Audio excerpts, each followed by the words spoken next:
C'est l'heure du journal de l'Afrique. Soyez les bienvenus sur France 24 à la une ce soir. Première visite en Côte d'Ivoire du général Mamadi Doumbouya. La visite de Mamadi Doumbouya en Côte d'Ivoire, il s'agit de la première du président guinéen de la transition dans le pays.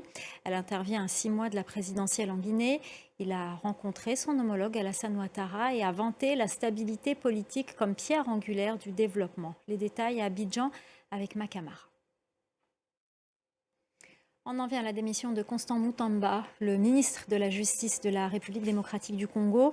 Une démission qui intervient après sa mise en accusation par le procureur général devant la Cour de cassation.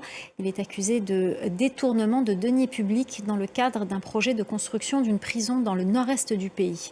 Les précisions d'Aurélie Bazaraki-Mangoula à Kinshasa. On vous le disait hier, le parquet belge réclame un procès à Bruxelles dans le cadre de l'enquête sur l'assassinat de l'ancien Premier ministre congolais Patrice Lumumba.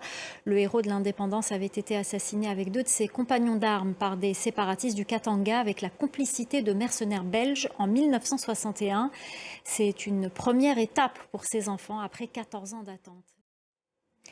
Les écologistes et les habitants du lac Dumbel en Éthiopie tirent la sonnette d'alarme. Ce lac, qui fait 4 fois la taille de Manhattan, est trop pompé. Il est également contaminé par les pesticides. Ce lac est pourtant une ressource précieuse à des centaines de milliers de personnes. Clémence Valère.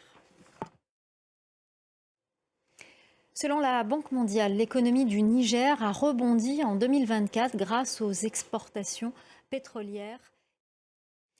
On part au Sénégal où depuis plusieurs semaines, de nombreux usagers ne parviennent pas à avoir accès aux services de paiement en ligne. La raison est simple, ces entreprises de technologie innovantes sont opposées à la Banque centrale des États de l'Afrique de l'Ouest, la BCEAO.